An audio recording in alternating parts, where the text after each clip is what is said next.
right at the top of the hour. Thank you so much for joining us. Once again, my name is Patricia Lukoma Mpango, and Mugalu Mohammed is with us on sign language. Of course, straight into the bulletin, the First Lady, Janet Kataha Museveni, also Minister for Education and Sports, has commended Makerere University for the developed digitalization of academic records and processes. The First Lady was represented by State Minister for Higher Education, Dr. John Chrysostom Muyingo.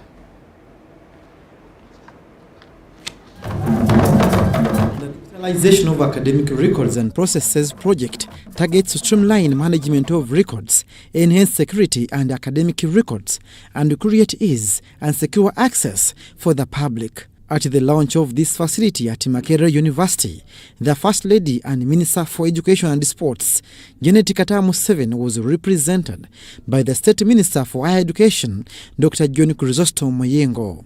Pressing public concerns such as efficiency, security, integrity, and accessibility, as well as eliminating the unnecessary delays in the processes. The minister is optimistic that this innovation will counter risks associated with bulk paper record keeping and improve on the institution's integrity. Traditional paper-based record keeping systems present clear challenges and risks. For instance, the space factor, the risk of mixing inactive and active records, the potential of mishandling of examination results. Through Makerere University and Innovation Fund, RIF, the university has endeavored to stand out in innovation and research to exhibit utmost academic excellence. Affecting records management at Makerere, manual handling processes, inadequate storage space, manual lengthy processes, inadequate security for records, inexistence of a policy on records management, lack of a system to streamline records management. The above challenges tainted the image of Makerere University as being unresponsive to the needs of its students and alumni. It is this time wastage, frustration from students and alumni that stained image of the university that the DAP project hoped to reverse by digitalizing academic records and processes with the ultimate goal of operating e-services. Makerere University management applauds government for continued support, especially financially, to thrive in this dynamic and competitive education environment. That has continued to be availed throughout the last 5 financial years is a clear demonstration that the government of Uganda esteems research and innovation as a catalyst to Uganda's continued march from a peasant to a modern and prosperous country. Honorable Minister, ladies and gentlemen, I am proud to say that Makerere Research Innovation Fund has transformed Makerere academic and research landscape tremendously. We know that this that has started here will definitely roll out. You have the full council support, and we're going to ask government to support us to roll this project out to the colleges, to all the colleges, so that Makerere University will be totally and fully digitized. All the student records will be totally and fully digitized. The commissioned project will facilitate the university transition from a paper filing system to a digitized system of storing students' records. Abdunasili Luwama and Rogers Komagum for UBC.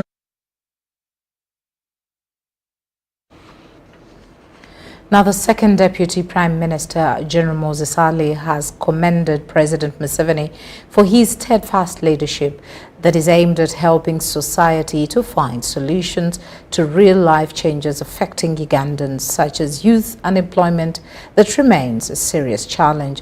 General Ali, who is also the Member of Parliament for Adjumani West constituency, said this during the first graduation ceremony of Madi Sub-Region Industrial Zonal Hub in Adjumani District. A total of 450 students of the first and second intake, mainly from the districts of Moyo, Adjumani, and Obongi in Madi sub-region, who successfully completed their vocational training, were awarded with certificates in 7 disciplines, including tailoring and design, hairdressing and makeup, building and construction practice, carpentry and joinery, welding and metal fabrications, bakery and confectionery, and leather processing. The skills, according to General Moses Ali, are hardly taught in our traditional school system, and yet the demand for them is ever increasing in Uganda and the wider East African community market. As you go out, please take care of your life. Do not waste these skills that you have got from here.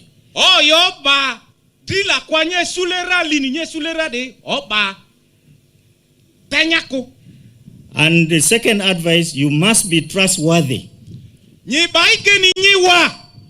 And make sure that you work hard from outside as you are doing here. For those who have got this knowledge to go and act it fully. And I'm asking the district leaders to have provision of giving these young boys a provision of getting capital so that they start the work immediately. And we shall see the fruitful. He further encouraged young women who have been part of the program to aggressively engage the local leadership structures on ground to ensure more girls get the skills. State House Comptroller Jane Bareche thanked the Ministry of Education and the Directorate of Industrial Training for making the certificates legal and recognizable worldwide. To you, our children, when you go out there, the first selling factor is discipline.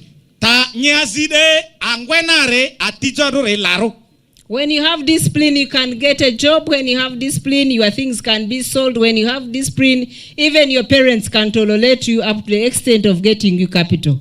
Training in the presidential skilling hubs is guided by the Directorate of Industrial Training. Several skilled youth who delivered testimonies of success thanked President Museveni for skilling them. As time goes, in the second month, I was able to get 1.8 because I now started with one in a day. I get 60,000. Where do I get my customers? I am nearby health center. That is health center 2 called Maduga Health Center 2 in Obong district, and I have a school nearby school, and I have a landing site. There is a market, so business I think is not a problem from me.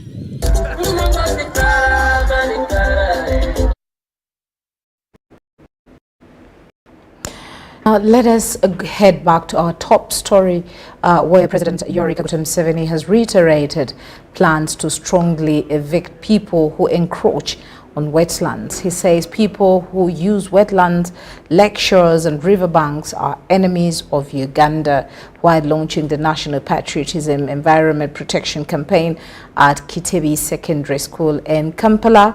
The president said those who use wetlands disobey God's plan for creation.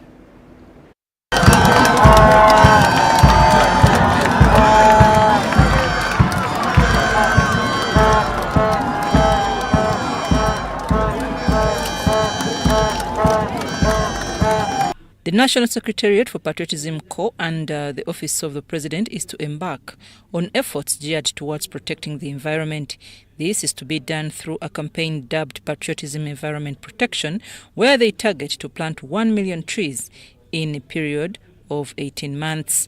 While launching the campaign at Kitebi Secondary School, President Yoweri Museveni said environment is life and government is to come out strongly to chase people who encroach on wetlands. In Busoga and Buked and Kigezi were misled by the British.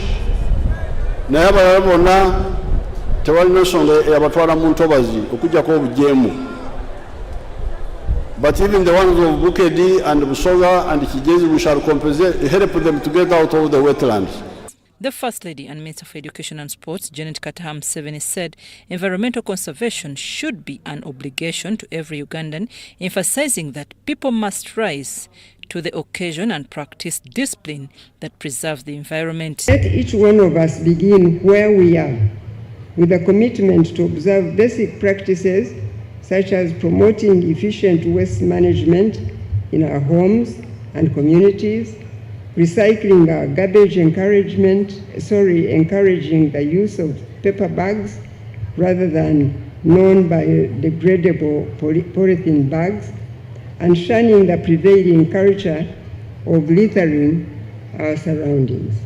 Accordingly, absence of a patriotic spirit has given rise to cutting down trees and forests, leading to disasters in the country. The young people before you are the mindset change agents who aspire to empower their peers and communities with information to preserve and protect their environment.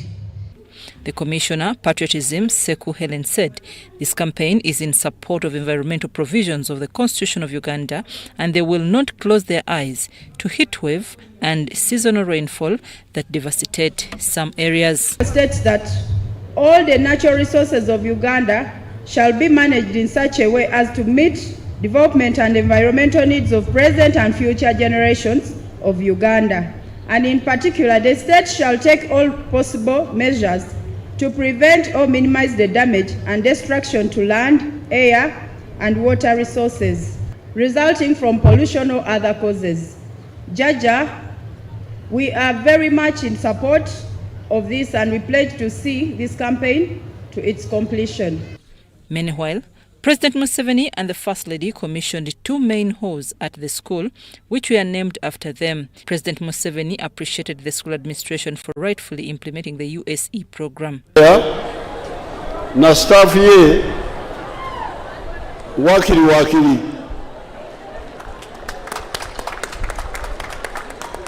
kubanga bo bali ku 75 omwaka naye wulire bali abawala bange bakawa nti amasomero amalala gali ku 9,000,000.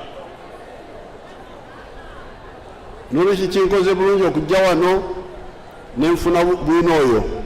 However, the school faces challenges like teacher-to-student ratio, limited infrastructure coupled with sabotage of their operations. Process of executing our duties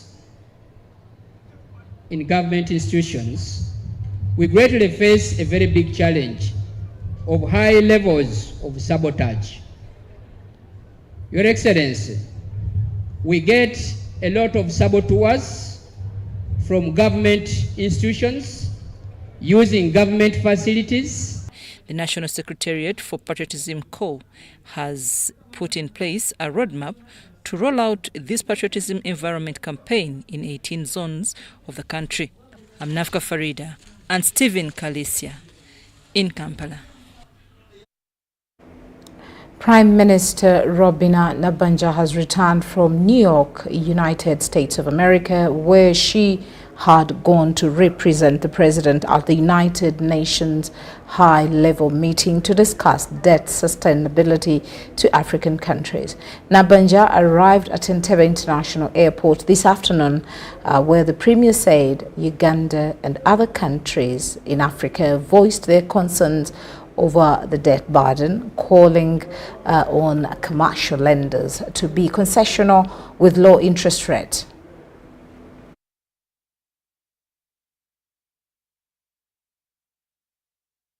At these big multilateral banks to relax their regulations.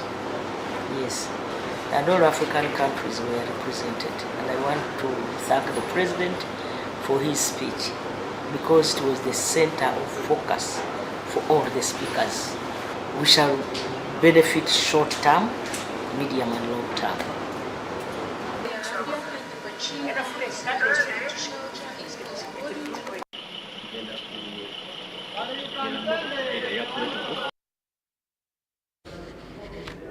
Now, Parliament has rejected the bills to rationalize the mainstream of National Agriculture Advisory Services, Dairy Development Authority, Uganda Coffee Development Authority, and Uganda Cotton Development Authority into the Ministry of Agriculture, Animal Industry and Fisheries.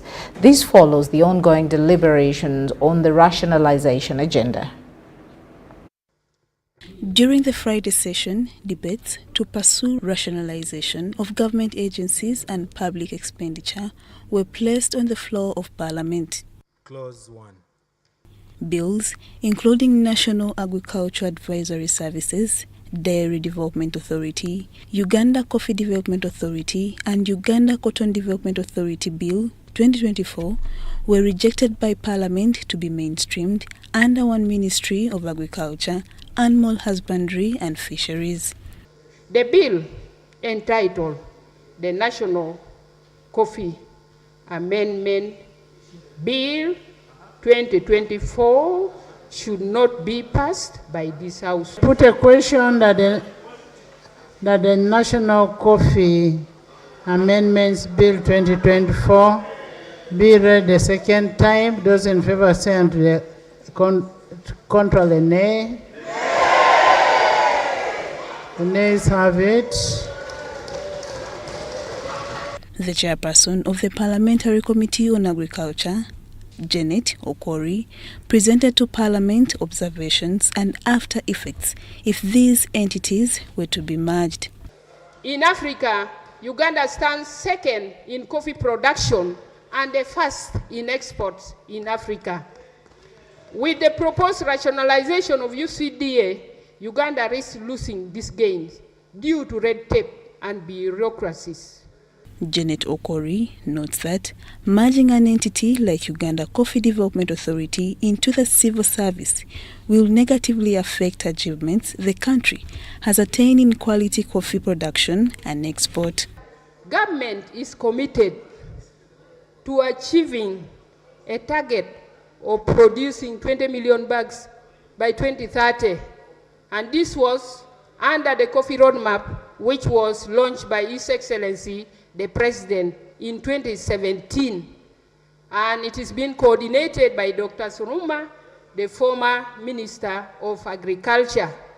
So UCDA has distributed seedlings, and this is likely to increase production as the country looks towards achieving the coffee roadmap. A section of members of Parliament gave reasons why they fully supported rejection of the merger. We see coffee is doing very well. Tea, although the prices are down, but we know that there is a lot of now tea and people have been getting a lot of money. We know that cotton is doing very well, and we know that NADS has played a big role in maintaining this, even dairy cooperation. And so all we are saying, government, you have a lot to manage.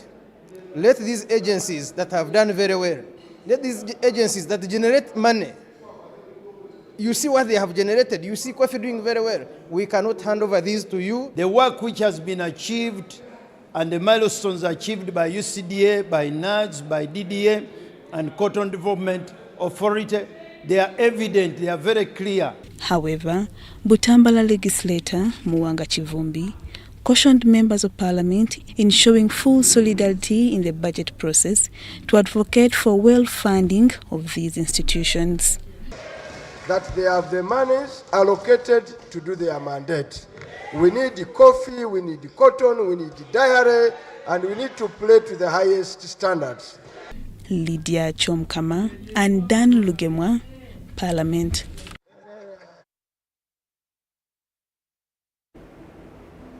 Now, preparations for the burial of the late Dr. Martin Okech Aleka is ongoing at his home in Gulu. There will be a funeral service for the late Dr. Aleka at St. Philip's Cathedral in Gulu City this Saturday, after which he will be laid to rest in his ancestral home. Awaranga village in Gulu City is where Dr. Martin Okech Aleka will be laid to rest. Dr. John Richard Okech has confirmed that preparations for the send-off of Dr. Martin Okech Aleka are so far ongoing. We are focusing on organizing the home, as you can see, with our mind on the security, the cleanliness, the availability of facilities, and making sure that when the body arrives here, it is home welcoming to his birthplace, where we shall put him to rest. Okech, who is the chairman Central Organizing Committee in charge of the burial arrangement, says there will be a requiem service at St. Philip's Cathedral in Gulu City, which will then be followed by the burial in Auranga village on Sunday. We've gone about 90%. We have done the grave. We have been touching the last meeting, more or less, to make sure that when the prayers come here, there are seats, there are refreshments. Dr. Martin Alker belonged to the Tamajo clan, and according to the chairman, Godfrey Owiny, by requirement a select number of mourners from the clan shall receive the body at Laibi roundabout. The old people who are around in the city to line up along the way and receive the body at Laibi corner, where our elder is going to receive the body, and then the traditional dancers will perform some small dancing of Bola. It's a sign of welcome. Dr. Martin Alker was granted an official burial by the President of Uganda following his contribution to the leadership of the country.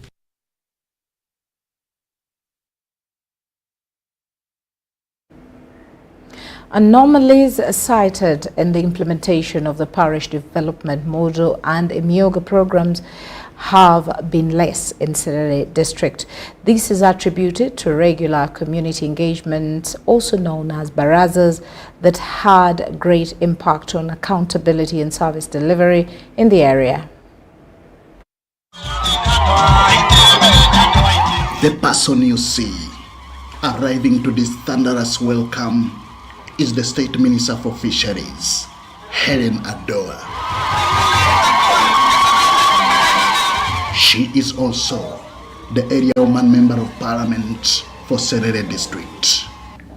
She is here at Serere District grounds on a mission to continue her public accountability engagements.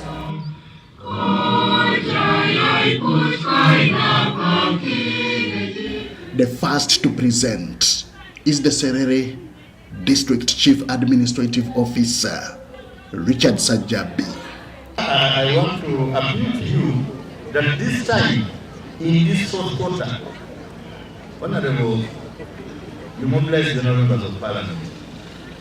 They come, the road committee, we plan for the 1 billion for the next financial year in advance. In this presentation are details of how much has been received and spent on what.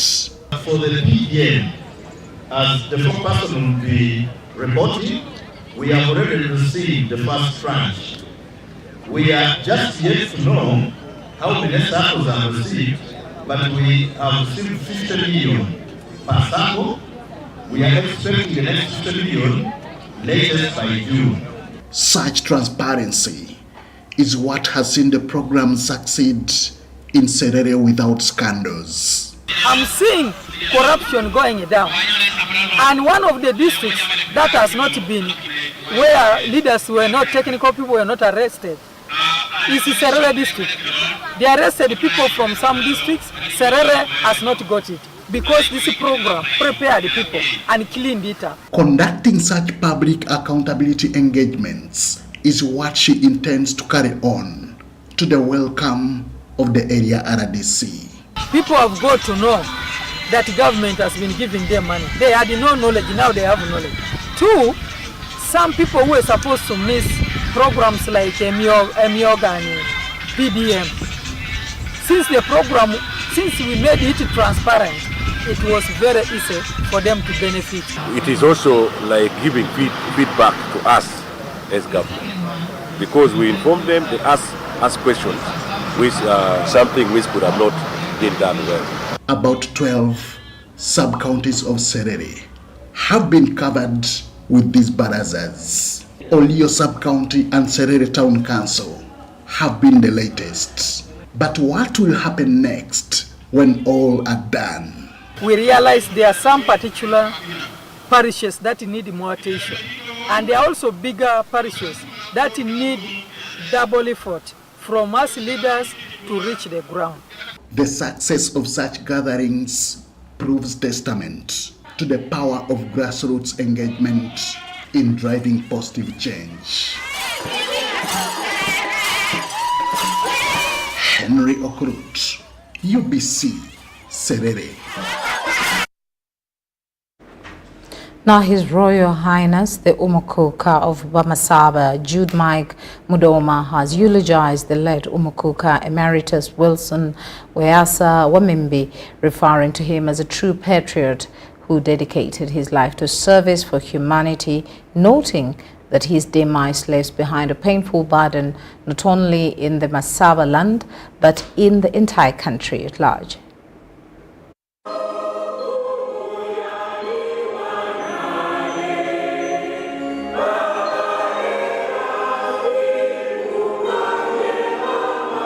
He was a unifier. He was for peace among the people of Masabaland. And he continued preaching peace until when he lives. As Bamasaba, Wamimbi will be remembered as one of the elders who was very principled. He was a uniting factor. He was hardworking. He loved Bamasaba and wanted development for Masaba. He leaves a legacy of integrity, of hard work, of unity,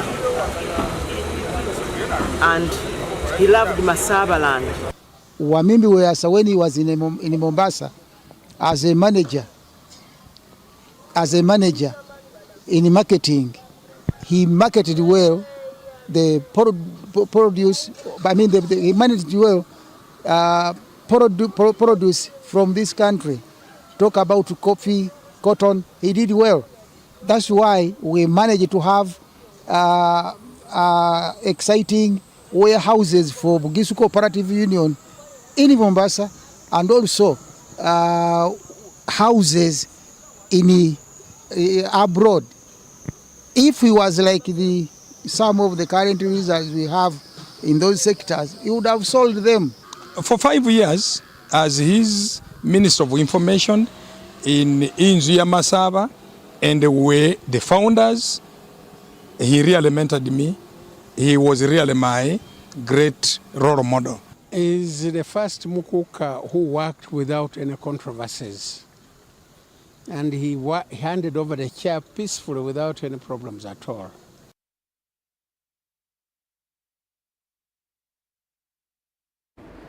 Now, the people of Hoima and Fort Portal cities and those of Kasese municipality are calling for additional projects under Uganda support to municipal infrastructure development USMID. This follows a facelift from the success stories of upgraded roads, drainage systems, as well as markets. Hoima is made up of two main administrative units, a city and a district. They both belong to Bunyoro, a sub-region housing one of Uganda's oldest kingdoms, Bunyoro Kitara. Fort Portal is another city belonging to one of the districts in Toro sub-region, Kabarole. It is equally unique over its shelter to another kingdom within the vicinity, Toro. A few kilometers away is an aspiring industrial city, which is still at municipality level, Kasese. It equally houses the Rwenzururu Kingdom, making it exceptional. This has made the need for infrastructure development in these areas more than needed. This is what the Uganda support to municipal infrastructure development has been doing. We also thank the World Bank for the loan they gave our government. We thank the government of NRM for the very good gesture which they are giving to all urban developments in Uganda, starting with the municipalities and now the cities. It has all been the handiwork of the Ministry of Lands, Housing and Urban Development for the successful implementation of the project. And it all remains thanks to the World Bank for the continuous funding. In Fort Portal, for example, USMID, as goes its acronym, is a success. What USMID has done is, one, it is visible and it is tangible. The face of the city is gradually changing positively in terms of roads. The roads, so far upgraded, qualify to be named first class, a description which fits more with the beautification and street lighting smartness. We had a consultant on ground to guide and make sure that we achieve what is supposed to be done. I believe there is value for money for all the projects we have done in the city. The same opinion and observation is evident in the neighboring Hoima city. The hygiene of the slaughterhouse, actually it is a slaughter place in Kiriatete, where we have been working, and the market of our business has been not well. Actually, many people have been haven't been buying meat from us. People from the oil sector are buying meat from Kampala and some other areas. We also believe there will be enough meat, since the contractor and the other leaders have told us that this facility has a capacity of slaughtering 80 animals per day. And they have also assured us of safety. They will have fridges and other things to keep our meat safe. To the area leaders, there is value for money. It's going to bring on development, because we realize that our business community in Hoima City have been losing out opportunities, especially the oil companies. When it came to suppliers for meat, Hoima was not considered because of our slaughterhouse. So I believe now this is going to be a great advantage to the business community in Hoima City, especially those who are dealing in that business. To complement this are residents of Kasese municipality, including those operating from the center and those on the outskirts. They all agree USMID has been both a game and life changer. Kasese is now looking nice. At first we had been having roads, but we are not like these ones that we have. That's why now these days you look, everything is now moving smoothly. Even there is a great change. Even the way people move, it's not like the way we've been moving other days. I want to kindly ask the World Bank to know whatever it's not good, but to continue funding Uganda, more especially Kasese municipality and the next towns like Mocha Town Council, Bubuku, so that in the future it becomes a city that everybody would enjoy on, everybody would also benefit, and also avoid all the dust that has been in Kasese municipality. This has also seen political leaders speaking with the same voice, despite subscribing to different affiliations. The infrastructure development, especially the road network in Kasese town, has become really what we wish to have. We have managed to expand our roads. Our roads were very narrow, They didn't have proper drainage. Some drainage channels had broken down. So we had a challenge of stormwater drainage. Now that one has been addressed. The roads are 4 lanes, where we have the parking lane and the drive lane. Then also on the other side, the same. 3 cities, 3 districts, and 3 kingdoms with unique natural features makes these areas potential and established tourism capitals. We still need more. But I'm very certain now that we have a mayor who listens. I am very certain that this is going to be no more a story. Thus the need for area infrastructure development remains apparent, for which they ask for more. It is prudent for me to say that we are extremely very grateful for the input, for the intervention, and we do pray that the next program, which I've already pointed out that is going to be with Smith, also comes to Fort Portal so that our development can move a notch higher. The only thing is we pray the project continues, because this youth meet indeed is giving us a very good facelift as cities, as new cities and municipalities who are benefiting from the program. The answer to these appeals will be known at the end of June 2024 as government bids for additional funding from the World Bank.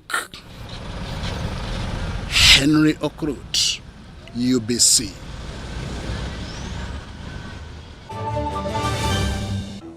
Fred! Osmosis. Freddy! Fred Dollar, my boss, CEO of Inojo, the general of generals, the conqueror of conquerors, the first and the final, the sky above the skies, the promised land, the terms and the conditions, the international king crocodile, the source of the Osmosis. Nile. I don't have money today. Just take a polite loan of 200k to stock my shop. The signs and symptoms of success. The bank commander, not the bank teller. Why hassle for a loan when you've got MTN Momo? We're sorting. Use the Momo app or dial *165*5# for all quick loans. Choose from the different loan options from our partners and get one that works for you. Together, we're unstoppable. Once upon a time, there lived identical twins who gave birth to beautiful princes and princesses. Their mothers gave their babies' bodies a lot of care by applying on their skin with baby Junior jelly. So dried their chariots and everyone would admire their glowing skin. Fun fact, baby Junior prevents diaper rash, dry and sensitive skin. Moms all over Africa love baby Junior jelly. Baby Junior the skin, no more worries anymore. Boo, boo, boo, boo, boo. Baby Junior. Baby Junior. The government of Uganda and the Uganda Bureau of Statistics is calling upon all stakeholders such as the chief administrative officers, city mayors, resident city commissioners, city clerks, city and division councillors, wards and LC chairpersons, as well as the residents and business communities to cooperate with the UBOS field teams as we embark on advanced preparations to conduct the National Population and Housing Census on the 10th of May 2024. The census will be a 10-day exercise to obtain statistical data and information that will be used for planning and policy formulation, including information on 1. How many we are, 2. Where we are, 3. How we are living, 4.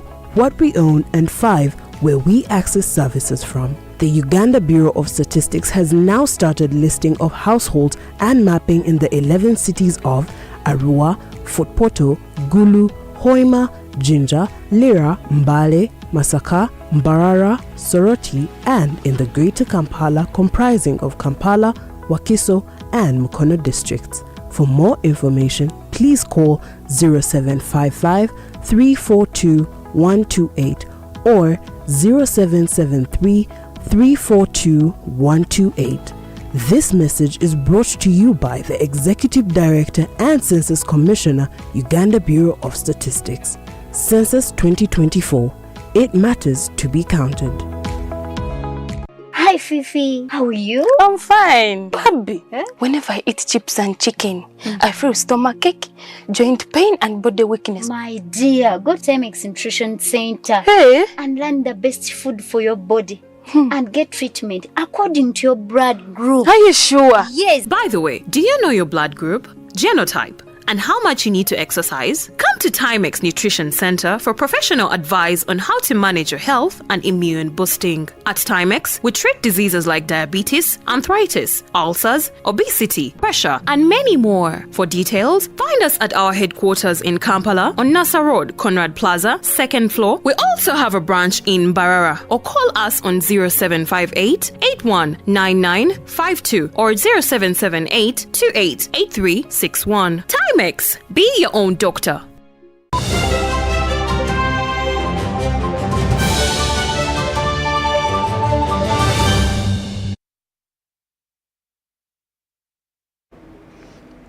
Welcome back from that short break. We are glad you're still allowing us into your space. Now, as we move ahead, Uganda Manufacturers Association has asked government to give them a moratorium up to 30th June 2024 to allow them run down their stock that may have come in without complying with the electronic fiscal receipting system.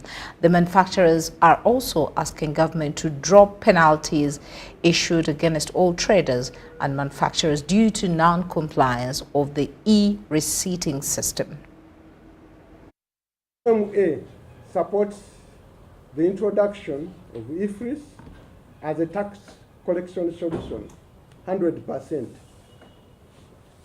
Manufacturers have already embraced the system and it is working for us.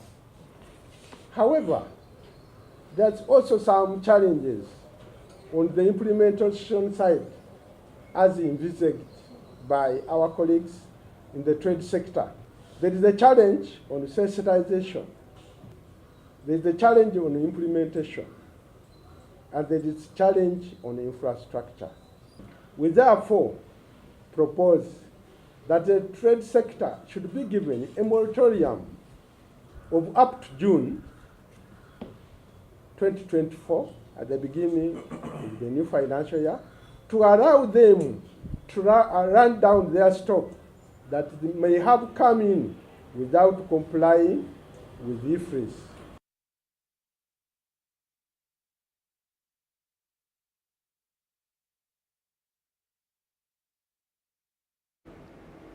Now, the chairman of the Association of Strengthening Agriculture Research in Eastern and Central Africa, Franklin Mithika Lenturi, wants the fast-tracking of digital transformation for agricultural development to strengthen agriculture research in Eastern and Central Africa. Researchers from National Agriculture Research Systems in 14 African member states under the Association of Strengthened Agriculture's Research in Eastern and Central Africa, ASARECA, is to embark on a tool for the development of agriculture sector in Africa. The chairman of the association, Franklin Mithika Linturi, says government and development partners need to establish a regional agriculture innovation fund to finance regional priorities like establishing the Center for Excellence. Promoting regional centers of excellence for sustainable agricultural transformation in Eastern and Central Africa, biofortification for healthy, inclusive, and resilient food systems in Eastern and Central Africa. That my colleagues, the ministers for agriculture, in the member states and I will immediately embark on mobilizing governments and development partners to establish a regional agricultural innovation fund. Dr. Enoch Warinda, the executive director at ASARECA, says they have started engagement with regional bodies like IGAD and others. So as one of the areas of making sure that ASARECA maintains its sustainability and to be the icon of the 15 member countries, was going to mobilize the other ministers from the other 14 countries. Meanwhile, there are plans to establish a complex to ease coordination of research in East and Central Africa. Yana Francisco, UBC.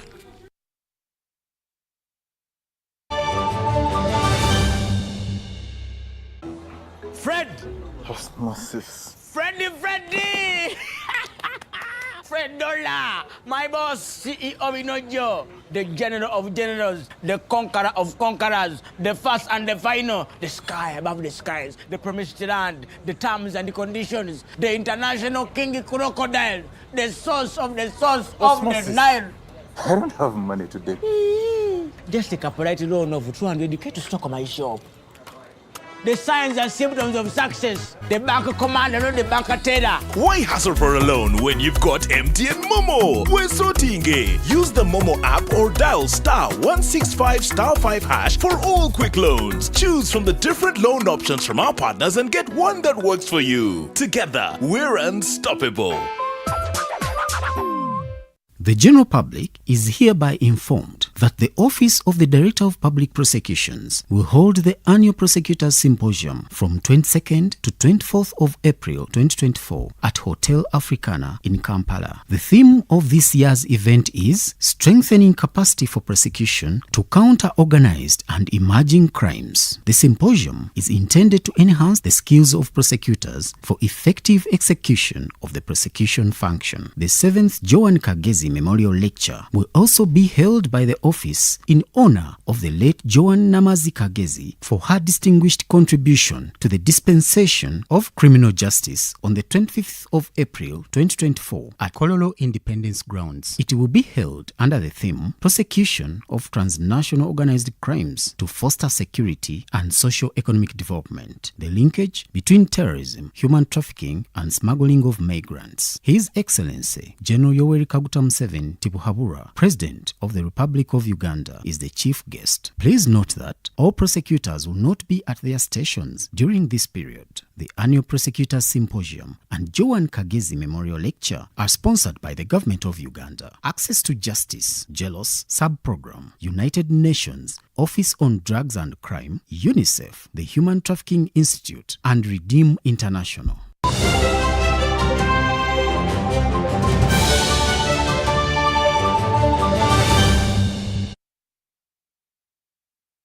And on our business desk, stakeholders from both Tanzania and Uganda have come together to explore opportunities, address challenges, and forge pathways towards sustainable development in the oil and gas sectors. This was at the second Tanzania-Uganda Oil and Gas Symposium that was on a theme of enhancing linkages for sustainable partnerships. Through collaborative efforts, stakeholders from both Tanzania and Uganda converged in Kampala to explore opportunities, address challenges, and forge pathways towards sustainable development in the oil and gas sector. Oil is a very tedious resource. We have read and heard of stories of it becoming a natural resource scarce, but that will never be the case with Uganda, not at all. Some people have been saying that it has been long overdue since the investment in oil, petroleum, and gas. But the investment has not been in vain. And for those of you who have had contributions, this is the time now that hope is seeing the day of light. The symposium marked another milestone in the long-standing and historical strong relations between the two East African countries. The second Tanzania-Uganda Oil and Gas Symposium was on the theme of enhancing linkages for sustainable partnerships. It is my ardent hope that this session will provide another wonderful window to share ideas in a fruitful way that in turn can make the future of oil and gas in Republic of Uganda, United Republic of Tanzania, and the East Africa region a bright one. If Tanzania had not allowed our pipeline to go through, definitely it would have been a challenge. Therefore, the fact that Tanzania allowed Uganda to pass the pipeline through Tanzania is another typical example of interdependence.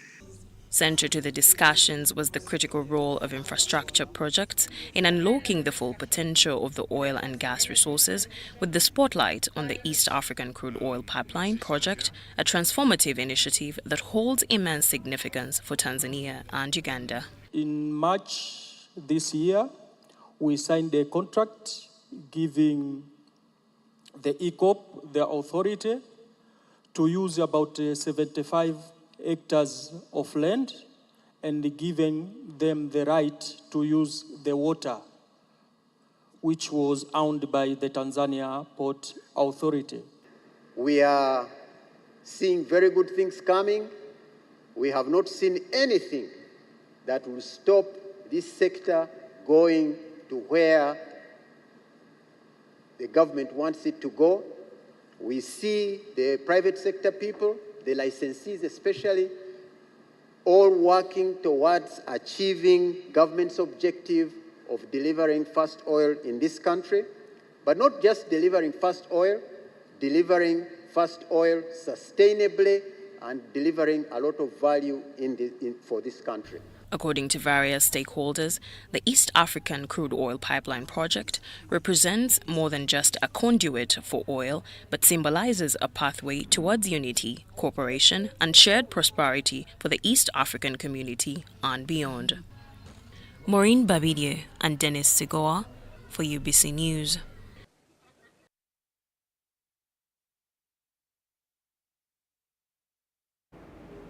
Now, still in business, UEGCL has launched the internal performance contract for Namamve Thermal Power Plant at the premises in Kiwanga, Mukono District.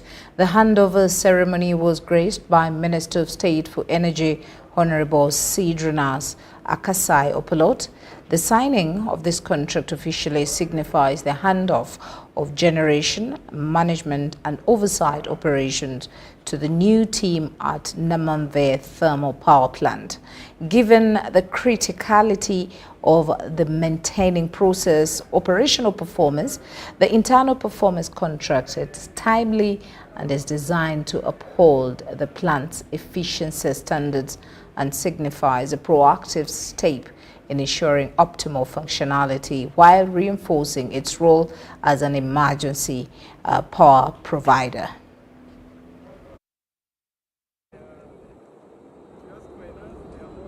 Just waiting for the release. So hopefully this quarter will be So we have not overhauled. We have not been able to overhaul. Yeah, we haven't overhauled and the generators. Yeah, see this number 215 kilowatts. So that's why the need comes in.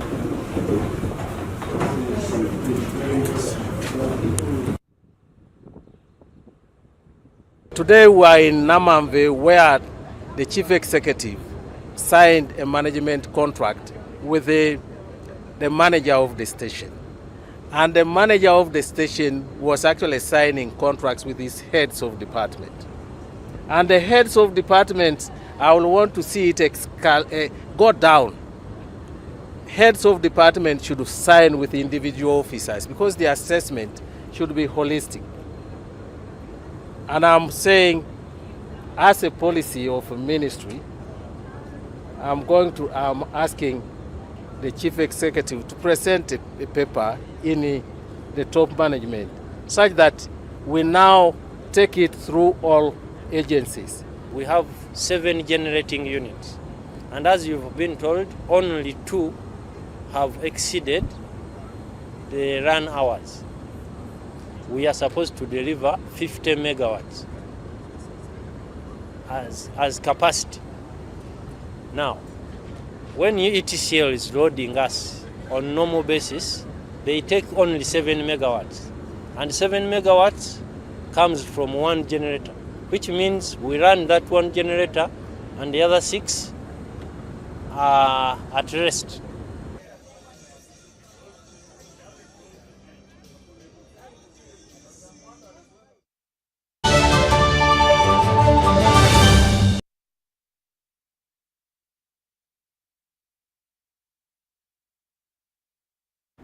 Now, as we cross borders, President William Ruto has declared 3 days of national mourning over the death of General Francis Ogola, Kenya's Chief of Defense Forces.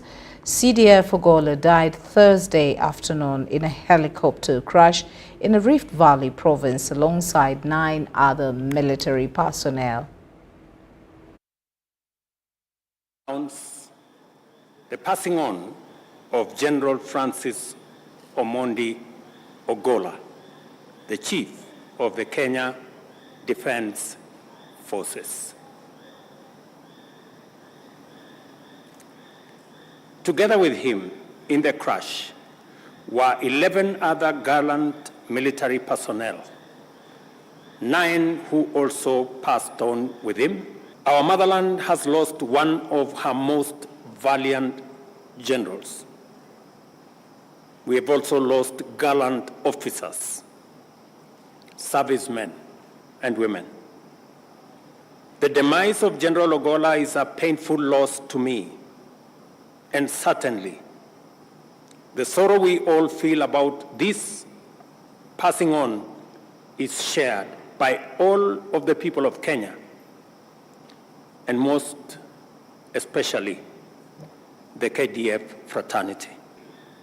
The nation will observe a period of 3 days of mourning commencing tomorrow, the 19th of April, 2024. During this time of national mourning, the Kenya flag, the Kenya Defense Forces flag, the East African Community flag, and flags of all formations of the military shall fly at half-mast in the Republic of Kenya and in Kenya missions abroad. Poleni sana.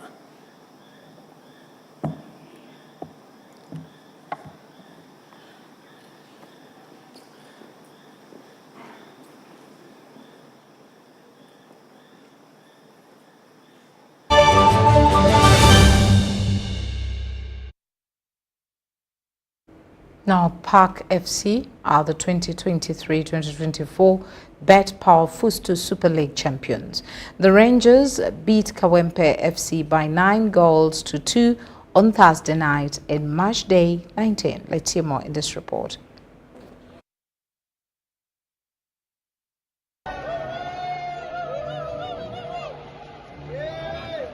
With 3 match days to spare in the 2023-24 Bet Power Futsal Super League, Park FC have been confirmed as the champions. The Rangers, who have played 19 games, have won 17 of them with 2 draws and no defeat.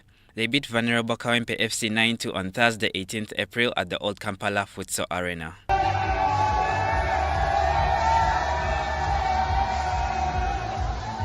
This became their second crown in the club's history, having won the first in 2021. The players believe that despite sealing the title, they are aiming to finish the season strong in the final 3 games of the season. It's not like we have become champions now, we are going to not to play well as we have been doing.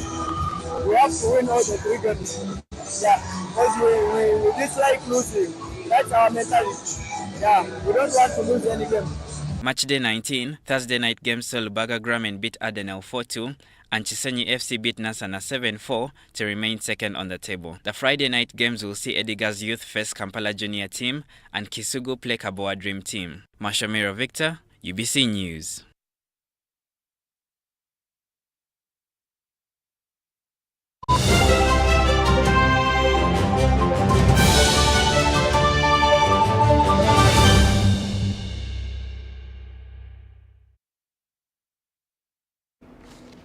That's it from us. It has been indeed a pleasure. My name is Patricia Lukoma. Mugalu Mohammed was with us on sign language. Let's meet again at 10 o'clock. Now from Meteorological Center here in Entebbe to update you with our daily weather forecast. I'm Jasper Ainebyonna. In the morning, most parts of the country were partly cloudy, apart from some few areas that received light thunder rains. And for the satellite analysis, it is telling us that we have the most winds that are coming from southern sector blowing towards our country, and these are responsible for the rains that we are receiving, but also the rain belt being over our country that is contributing to rainfall in different parts of the country. Tomorrow morning, we are likely to wake up to partly cloudy conditions across Kampala, Masaka, and the rest light rains will be expected. For the western parts of the country, we are anticipating light rains across Bara, and the rest of the district, partly cloudy conditions will be expected. For the eastern parts of the country, we are anticipating partly cloudy conditions that are going to prevail and also sunny intervals. Northern parts of the country, we are anticipating partly cloudy conditions with a mixture of sunny intervals. And later on in the afternoon, we are likely to have light rains across Kampala with a high of 28 degrees Celsius. And also in Nakasongola, light thunder rains will be expected with a high of 30 degrees Celsius. For the western stretch in the afternoon, we are anticipating light rains that are likely to prevail the entire region. And temperatures will be around 25 degrees Celsius across Kigezi Highlands and the rest 30 degrees Celsius across Masindi. For the eastern stretch, we are anticipating light rains that are likely also to persist, and temperatures will be around 29 degrees Celsius to 30 degrees Celsius. Across the northern section, we are anticipating light rains that are likely to persist, and temperatures will be around the 30s. Across the globe, we are anticipating Nairobi to have light rains with temperatures of about 27 degrees Celsius, and for London, partly cloudy conditions will be expected with a high of 11 degrees Celsius, and for Dubai, it will be sunny with temperatures of about 31 degrees Celsius. Thank you so much. For more information, you can always contact us on our website and also on YouTube. Good evening.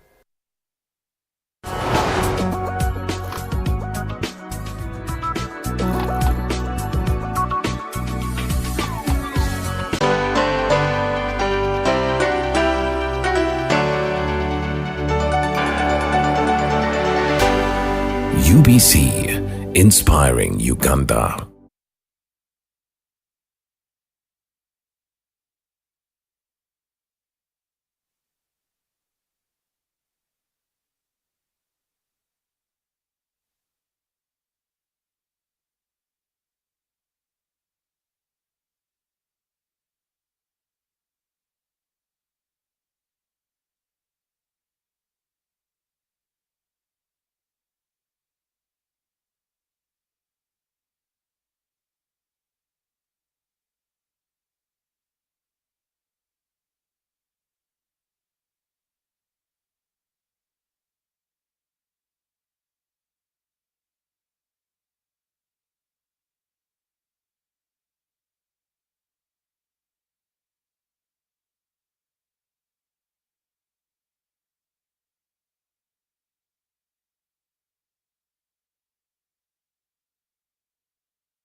UBC, inspiring Uganda.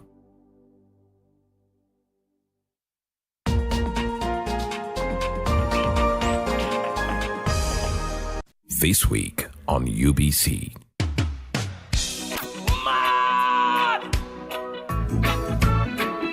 It's the freak himself, DJ Santos, the problem. Oh my God!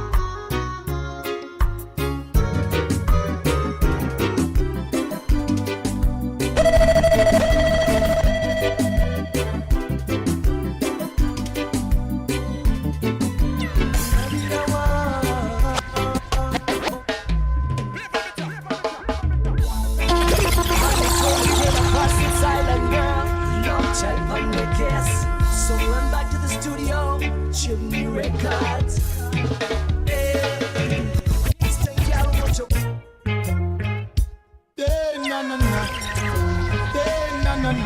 From the blues to the streets of Africa, DJ Santos. Follow me on Facebook, Twitter, Instagram, and YouTube at DJ Santos. Hey, DJ, can you play that song?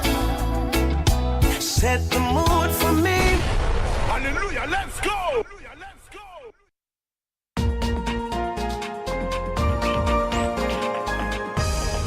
This weekend on UBC.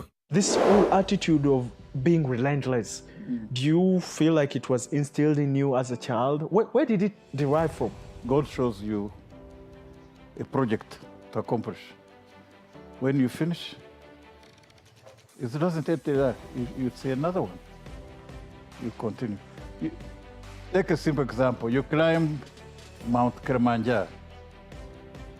Are you satisfied with that? No.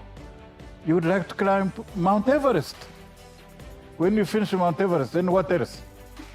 You look for another. Yes.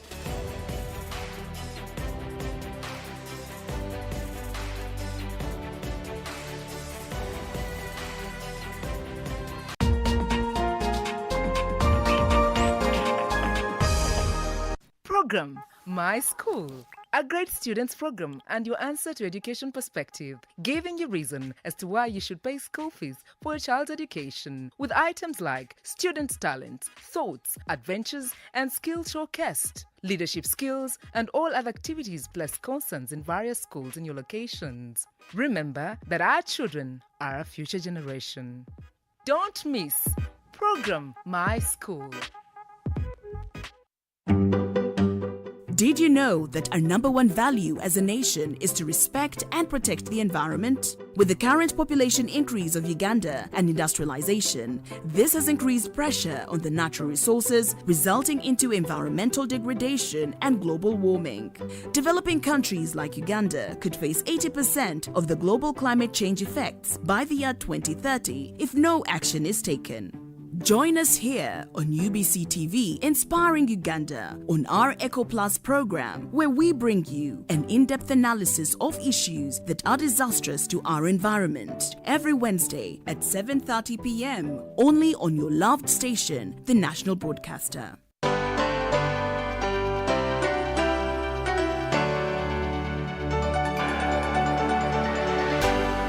UBC Inspiring Uganda. Cheers to something refreshingly different. Putting the brakes on a fast-paced world.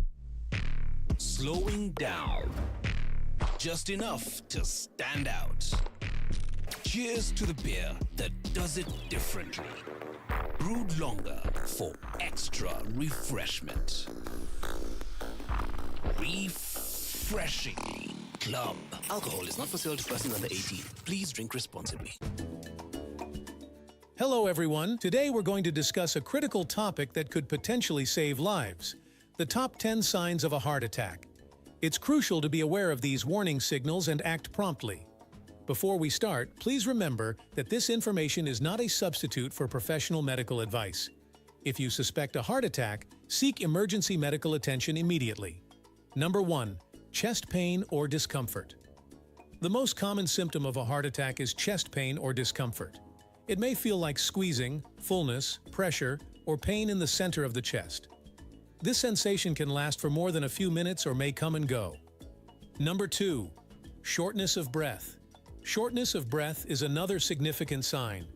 If you're having difficulty breathing or experiencing sudden and unexplained shortness of breath, it could be a warning signal. Number 3. Upper body discomfort. Pain or discomfort in the arms, neck, jaw, back, or stomach can also be indicative of a heart attack. Pay attention to any unusual discomfort in these areas. Number 4. Nausea or vomiting. Some people may experience nausea or vomiting during a heart attack. If you're feeling sick to your stomach without an apparent cause, consider it a potential warning sign. Number 5. Cold sweats. Sudden cold sweats, clammy skin, or a feeling of lightheadedness can be signs that your heart is under stress. Don't ignore these symptoms. They may indicate a heart attack is underway. Number 6, fatigue. Unexplained and extreme fatigue, especially if it's not related to physical exertion, can be a subtle but important sign of a heart attack. Listen to your body and take it seriously. Number 7, dizziness or fainting. If you experience dizziness or faint, it could be due to insufficient blood flow to the brain, a potential consequence of a heart attack. Seek medical attention if this occurs. Number 8, irregular heartbeat. Irregular heartbeats or palpitations can be another warning sign. If you notice your heart racing or beating irregularly, it's important to get it checked out. Number 9, indigestion-like symptoms. Sometimes symptoms such as indigestion, heartburn, or stomach discomfort can be misleading and be signs of a heart attack. Be aware of the context and any additional symptoms. Number 10, anxiety or a feeling of impending doom. Intense anxiety or a sense of impending doom without an obvious cause can also be a warning sign of a heart attack. Trust your instincts and seek help if you feel something is wrong. Remember, time is of the essence during a heart attack. If you or someone around you experiences these symptoms, call emergency services immediately. Early intervention can make a significant difference. Stay informed, stay safe, and take care of your heart. This program is produced by Sani Production, powered by UBC TV, inspiring Uganda. Thanks for watching, and we'll see you in the next video.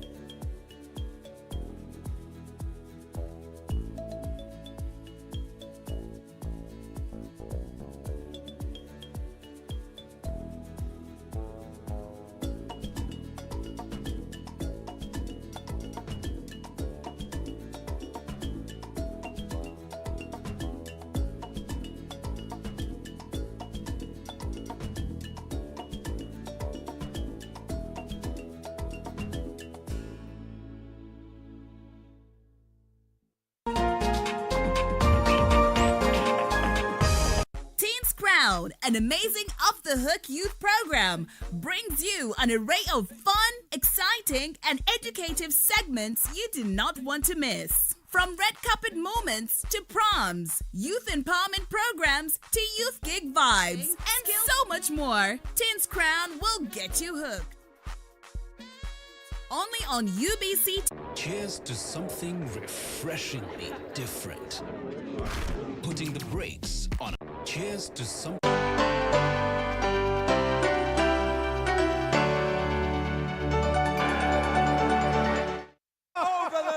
Get it in! That's the way to do it! Malawash Mania has arrived, finally. First points tonight. Wow, if that's a way to get yourself on the scoreboard, take a bow. Malawashi gets up and over everyone.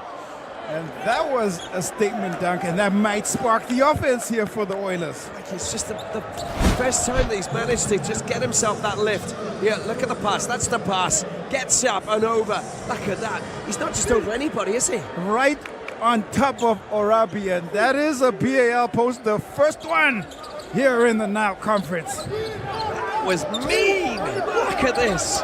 Unreal.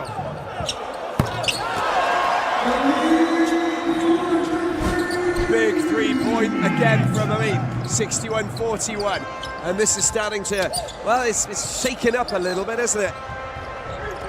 Comes off the player now. Let's see what happens. The ball goes out wide. Chuck back to Arabi. Gets another chance and makes sure that that is going in. Malawash goes down and he gets a response from the veteran Arabi. Arabi had revenge on his mind. There's no way that he didn't. And his teammates try to create. And you have a look at Amin's big three again around the Arabi screen, the right read, trying to get the drop coverage in. Leaves Amin wide open for the three-pointer at the top. Amin up to 14 points now, with Culpep at 13, but he got three players in double figures. Gendi, of course, and Prince Ali. Arabi's feet don't even come off the ground.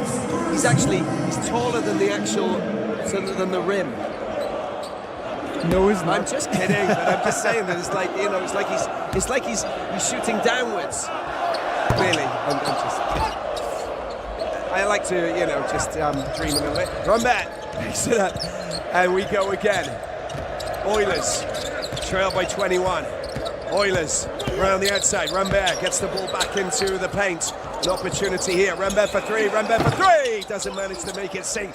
And it's picked up there. Nicely done from Malawas. Hooking it over the top. Just a little bit of confidence after that make, and that dunk seems to have given him the confidence to just start finding his touches around the rim. Yeah, that's what he needs. Traveling call against Kizoi. Turnover, again, a frustrating turnover. Travels, the baseline out of bounds or foot out of bounds can be very frustrating for players and coaches. 19 points. Picks up here. James Okello out wide. There's the pass, Malawas, Orabi. This is what we've been looking for. Tries to go step back two. Nicely done. What about this for a run? Well, had a terrible first half and looking like the recruit that people are talking about with potential to be drafted into the NBA next year. That's been made safe there by Dane Miller Jr. Just a little bit of extra reinforcements in the paint, of course. Rambat, Malawas, this time a little bit of a, not the same match. Oh, look at that! Put it over the top. I mean, just skying it, the sky hook. We've seen him go right hand, we've seen the fadeaway jump shot, and now he goes with the left hand hook. Oh, he nearly swats it away. Okay, so someone's wound him up a little bit. But that is a high skill from Amin, especially with his left hand to get it by the defense of Malawas.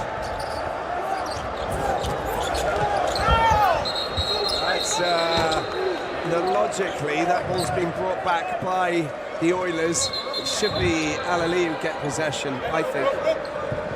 The initial ball that went back into the half. 8 points, 4 rebounds.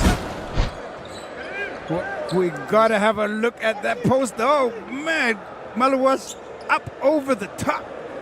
That is just colossal, isn't it? Statement.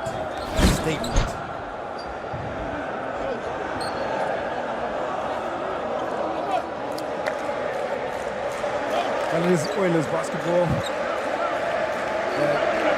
They're just trying to have a conversation with the referee about the amount of contact that's being allowed. Let's see if it has any impact in the way that this is called. Culpepper.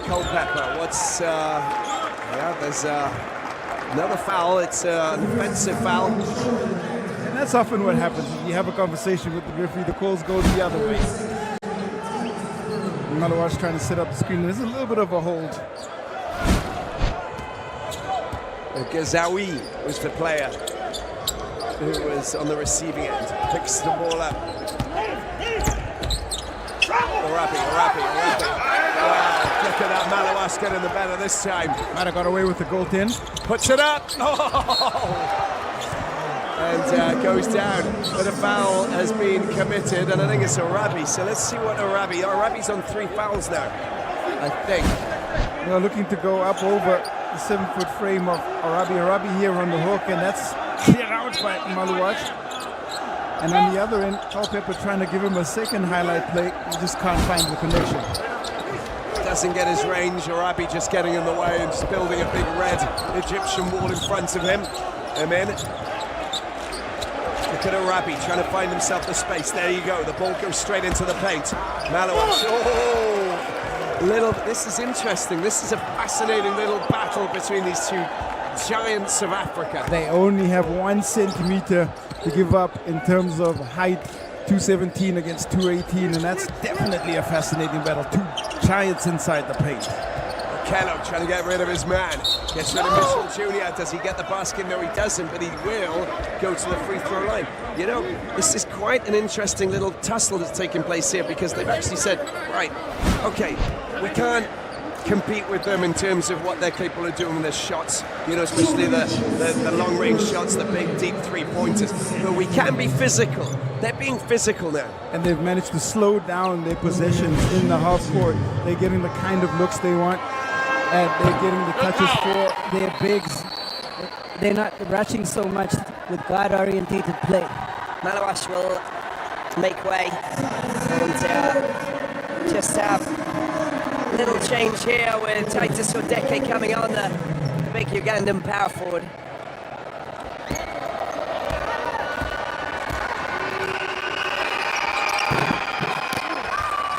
Gotta get your shots from the free throw line there. That empty trip really does hurt. Yeah, that's right. Oilers. Nasser getting the ball out. Gizawi.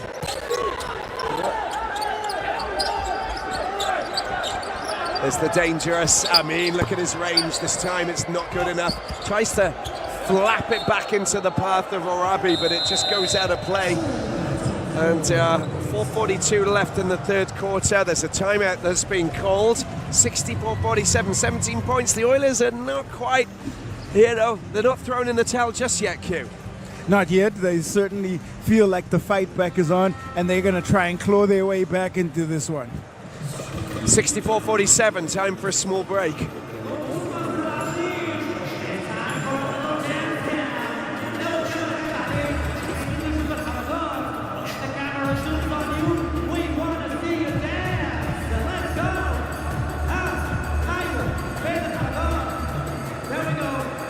At Rwandair, every flight is a journey of commitment. We prioritize the transportation of our customers' goods. Our cold storage facilities maintain freshness for perishables throughout the journey.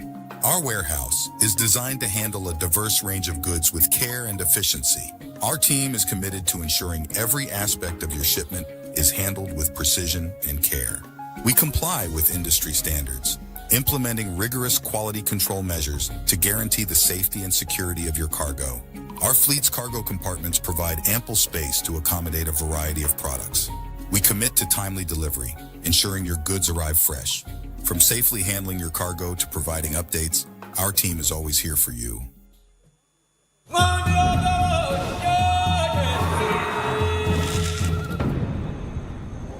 We're now in Akajiro National Park. It's a home of the Big Five. I fell in love in Kigali. People like to enjoy life.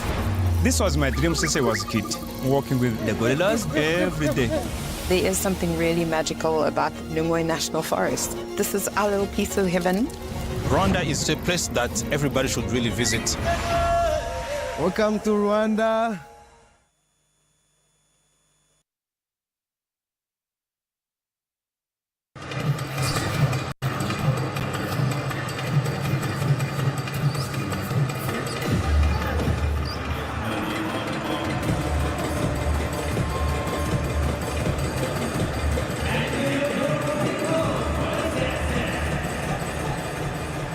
Yeah, we're back here in Cairo as Culpepper goes on a bit of a dance, tries to get the ball, make it available for Malawas.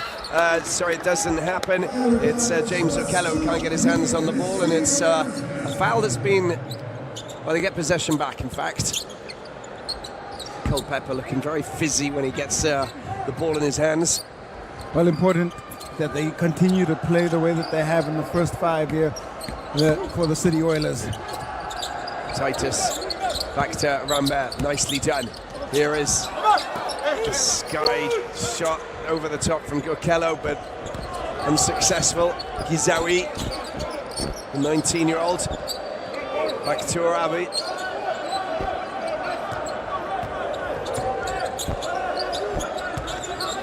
Mitchell Jr. trying to use those elbows to release himself a bit, but the foul has been committed, and it's been committed by James Okello. James Okello picking up his first foul tonight. Tough matchup. Mitchell Jr.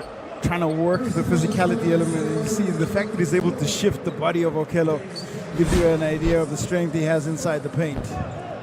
Okello already making way. And a little change there.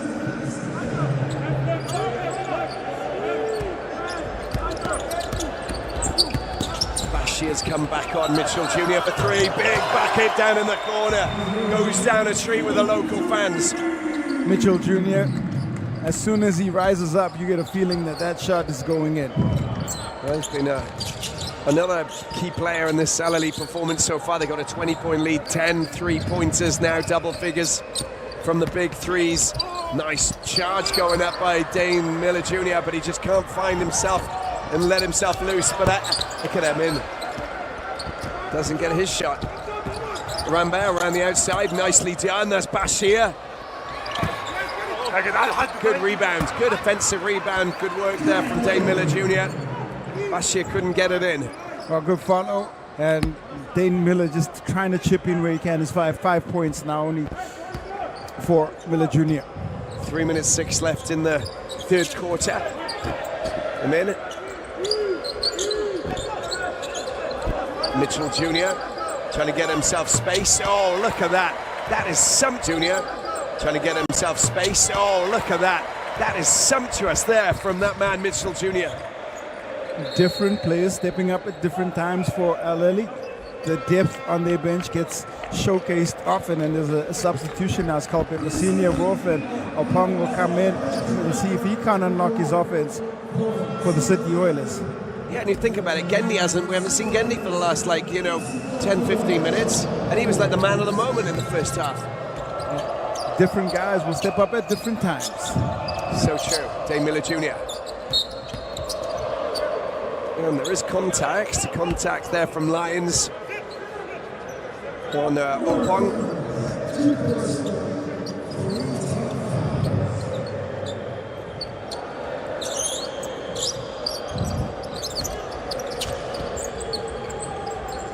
Opong. Bashir. Oh, he slides down on the ground. I think maybe a wet spot. And there's a travelling call going against him as he scrambles to try and get his hands on the ball once again. Maybe not. Yeah, there is a bit of a wet spot. You can see the mop coming out, but... Interesting, that's the second time we've seen that particular spot just being pointed out, and you have a look here. Lost his footing on the first and then loses his footing altogether. Skating away. Mitchell Jr. Oh, look at that. Massive shot there from Mitchell Jr. Look at that from downtown. Focused, lays it in, and now trying to be the primary point of the offense for Al-Ahly. It's 11-26, nice and high over the top. He's been pretty outstanding, remember, up to 12 points. 14, top scorer now for City Oilers. Slick play from that man Rumbet. Ali goes out wide, back around. Shot clock down to 8, aim in. Back out, and nice, whoa! Great defensive play just to get it out of there. Wonderfully done from Titus Odeke. And at the other end, there's contacts from Mitchell Jr. on Rimbet. Rimbet just using that frame to create the space inside. A tough cover for Mitchell Jr. who gets blown for the foul. Look at the work here from Odeke. Superb timing coming across on that block. And that allows Rimbet to go out on the other end. Perfect work on the defensive end. Yeah, he got flanked, didn't he? Perfect description. 72-53. Well, 1:33 left to play. The City Oilers. Dane Miller Jr. replaced by Culpepper. Karim Nesbah still trying to work out, get the right ingredients for the right recipe that will serve up a treat at the end, but it's complicated. Trying to just keep it close. Gardner's back on, still no points. Gardner goes down. And it's going to be... Bashir will get called for that. Goes hard through the Gardner screen.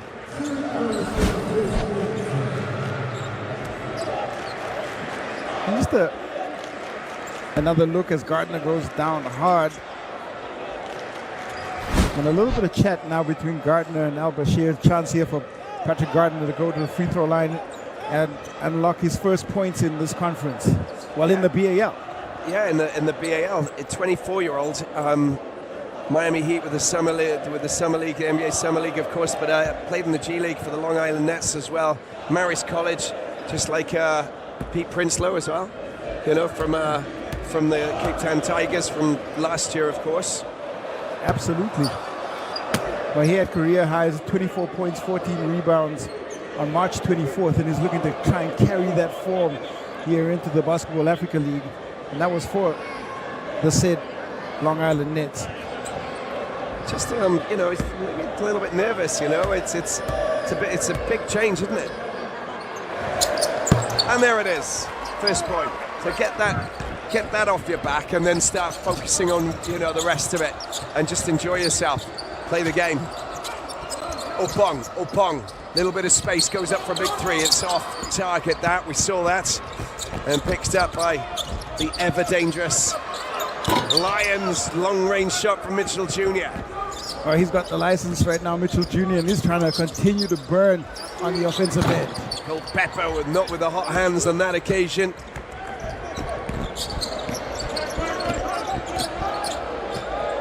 Down the middle, nice pass to Gardner. Oh, look at that. We talked about the confidence. Well, he's got a big shot there. Big three. But that's all you need to do. Shooters just need to see it go through the net once, and that free throw gives Gardner a little bit of confidence. Bashir unable to shake off Gendy and get his shot right at the right spot. Mitchell Jr. back to that man lines. Big bucket, look at that, downtown, out of this world. And how about that for a big score? 13th three-pointer for Al Ali, and they are burning up the City Oilers from the outside. Bashir doing really well. That's a great score, isn't it? Still the points go, and he'll go to the free throw line. A little bit of words between Gardner and Bashir after that screen and foul, and you see Bashir trying to continue to initiate the contact as he gets inside. Certainly doesn't look like a guy that shies away from contact, but rather goes towards it.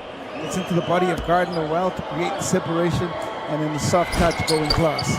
And the extra on the top of the cake was secured from the free throw line. Gardner goes up for another big bucket shot, but this time back off the glass, and that is the end of the third quarter. So 79-56, big scoring difference, 23, but still they've refused to throw in the towel. City Oilers need to clamber back. There's work to be done. But let's see what Karim Nesbar can say to his players before they come out for that final fourth quarter. We'll take a break. To share your feedback and be rewarded.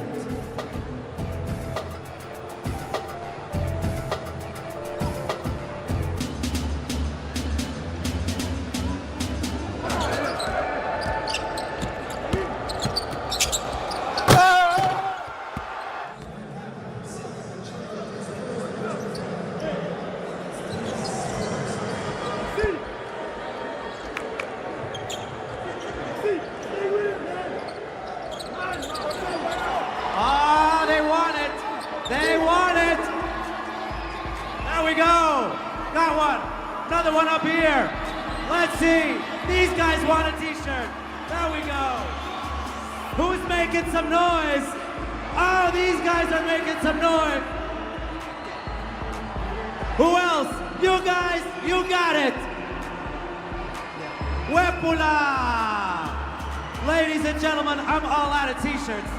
I don't have any more on me, but we'll have more tomorrow and every single game day right here. Nile Conference Basketball Africa League. That's right.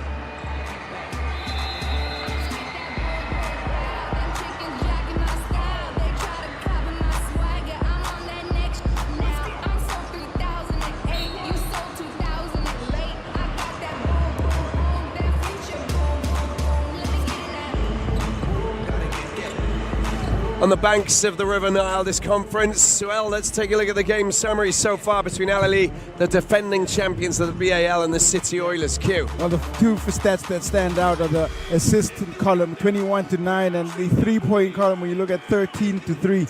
They've passed the ball a little bit better than, well, a lot better statistically than the City Oilers, and they've made a lot more shots from the outside, also taking 17 more shots from the three-point line. Culpepper trying to get rid of Prince Ali. Gets the ball back into his hands. Malawash is up and moving again, but he gets picked out for the traveling call there. It's a wasted opportunity. That's another turnover there to Kaman Malawash. His third. 8 points so far. Gardner, nice work. Kaju gets the ball out. Is Gendy. Gendy floats one over the top. It doesn't find its target. Malawash picks up the possession. I think Keju's responsible for a foul there. just a little bit of needle, and when you start to see the physicality quotient go up, you can bet that the referees are going to start trying to ensure that they control the game.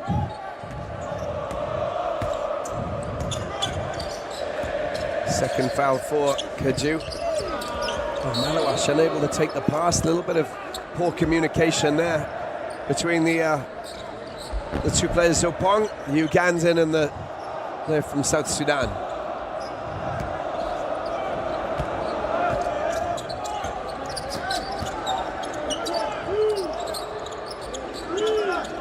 Prince Ali. Gardner looks for it. Running into trouble. Gendi, the deceiving and very dangerous player, Ali, with a travelling call there. Nice ball pressure from Malawash. It forces the travel. You have to be aware of the 7'2" frame in front of you. You can't just create the space because chances are he'll catch you midair. Well, you can't ignore it, you're saying? Not at all. You definitely can't ignore it. He is enormous. Culpepper trying to shake off his defender. That's a great score, isn't it? Once again, he goes very high. He is lethal from mid-range and really lethal from the top of the key. He's showcased that throughout this game. Picked up at the back here by Lions. There's a danger man in the corner. It's Prince Ali. Doesn't get his shots. Gardner this time. Picked up by Culpepper. Players racing into position. Okello's there, Malawash. Okello picks the ball up. Back out to Culpepper. It's a mid-range 2. Back off the ring. Picked up, made safe at the back.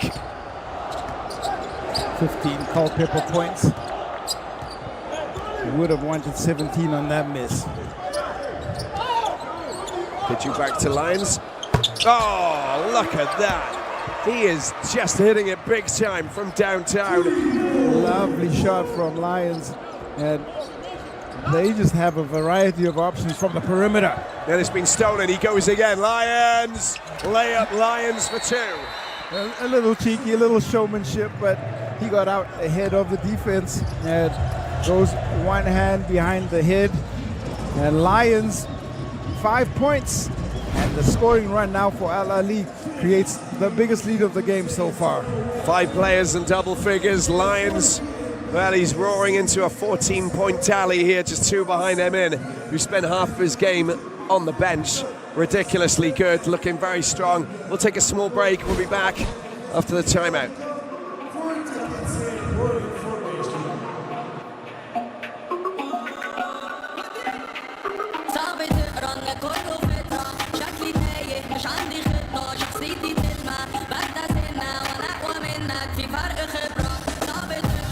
Ladies